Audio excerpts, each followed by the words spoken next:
Have you ever worked on a card so many times that you finally said to yourself, okay, nobody else should ever have to figure this out? Well, that's what today's card is. I did all of the trial and error for you so that you can have nothing but the fun of creation.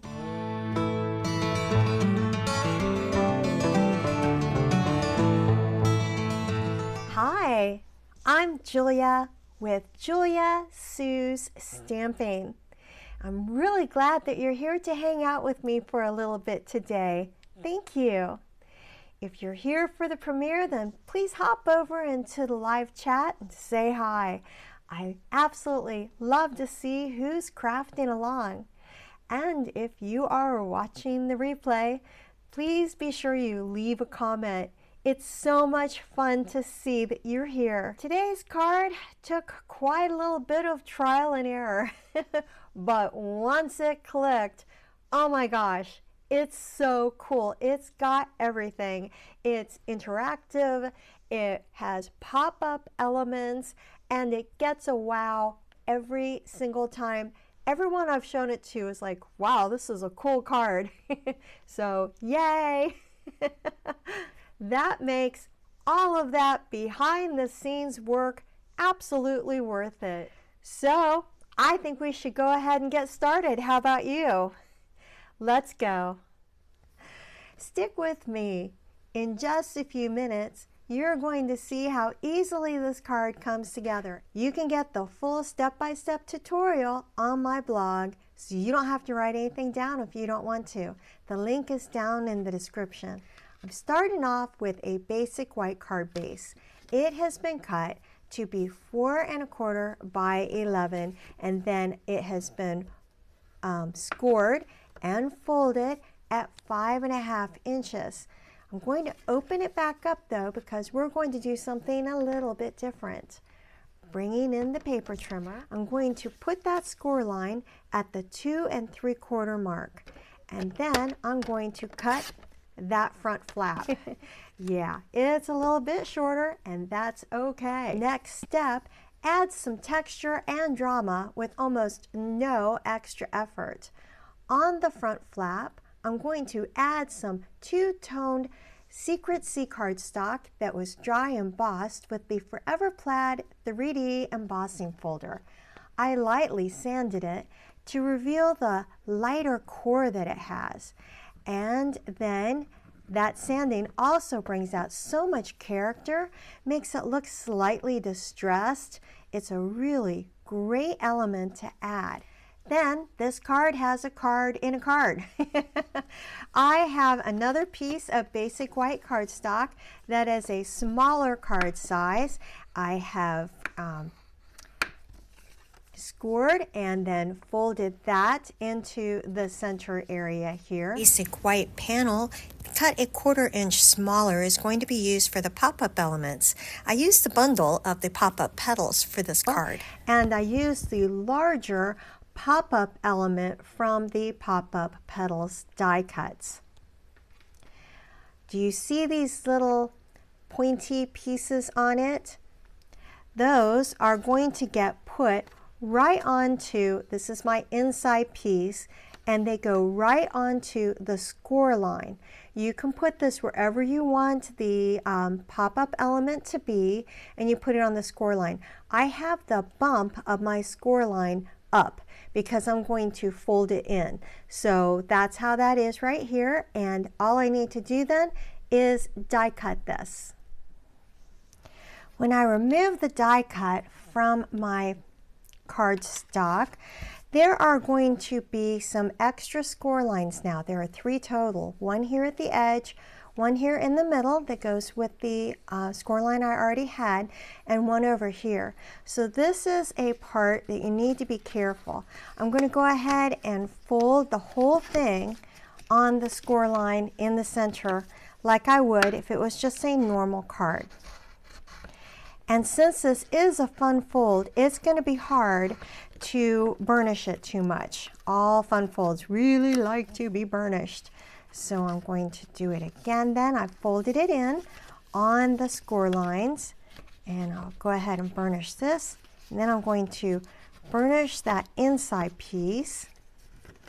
Open it up and do the other side. Just to really get it well situated, because it's a fun fold type of thing. And this is what is going to allow that pop-up feature to work smoothly.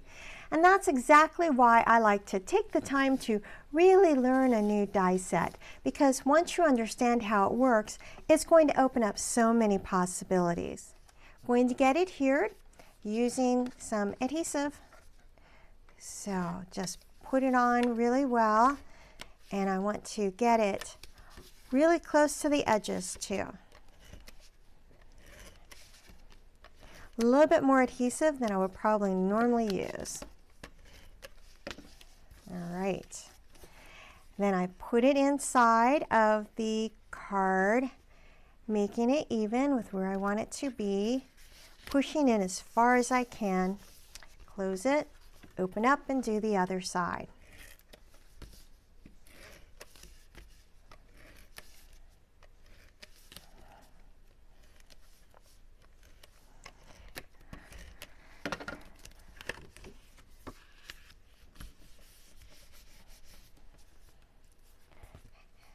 There, open and shutting very easily. I have little 1x1 pieces of the Secret C kind of a wood pattern from the Mixed Up Patterns Designer Series paper. The 1x1 inch pieces work perfectly on this larger pop-up element. So I'm going to simply put some adhesive onto it and then place it right on top of those little boxes. In the die cuts is this little piece right here, and it cuts these two elements. They have a score line in the center as well. I did them out of two-toned Secret C cardstock, and I'm going to fold it on the score line, and I'm going to burnish that so that I have the lighter tone of the Secret C showing, and the darker tone of the Secret C is inside. Burnish them really well, and then I'm going to put a little bit of adhesive on the inside, just a little bit. Then I'm going to put that inside my little flower box, the pop-up element piece. Same thing for the other one. And I kind of like how it opens up a little bit, adds a nice textural detail, I think. So you could glue both of these sides down. I like to have the one on the outside popping up a little bit, though. I think that looks real nice. I'm going to use some Memento Tuxedo Black ink and the rose flower that is in that stamp set. I stamped 3 of these to use on my card. And then it's a 2-step stamping to color them in. I'm going to use some Old Olive on the leaves and simply line it up.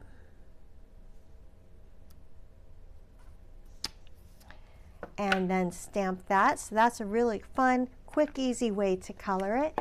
Then I've got some strawberry slush for the rose. So I'm just going to ink up the bigger one here, and it took me a few minutes to get it all lined up. There we go. Place that down, and you've got a 2-step rose. I've got the die cut, so I did 3 of those, die cut them all out.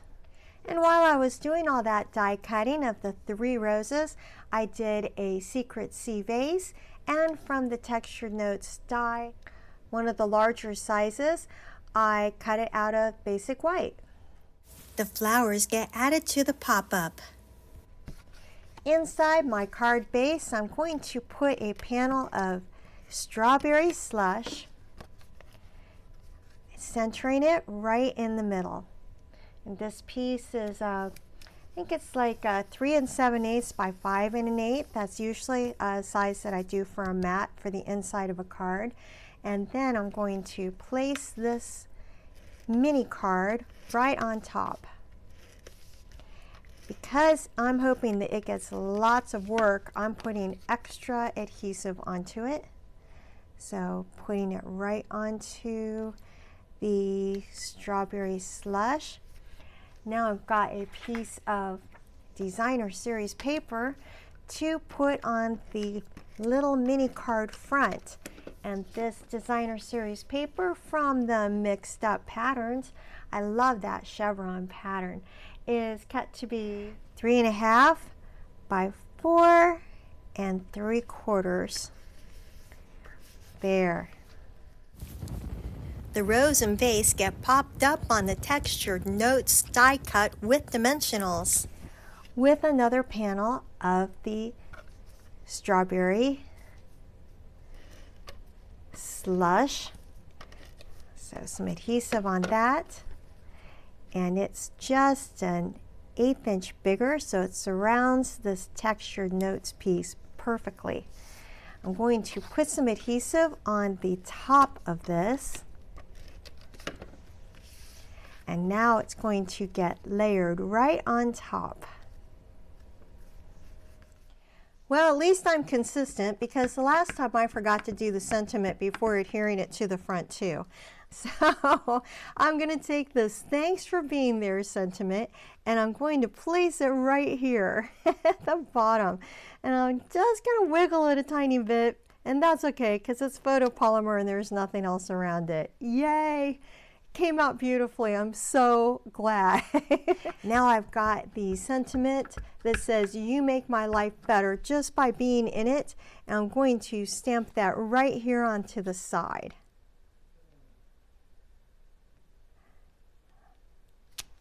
Nice. Oh, that's awesome. Okay. And the finishing touch is this tiny little double bow created from white baker's twine. So I'm going to get a little glue dot to put on the back, and it's going to get tucked right here at the top of the vase.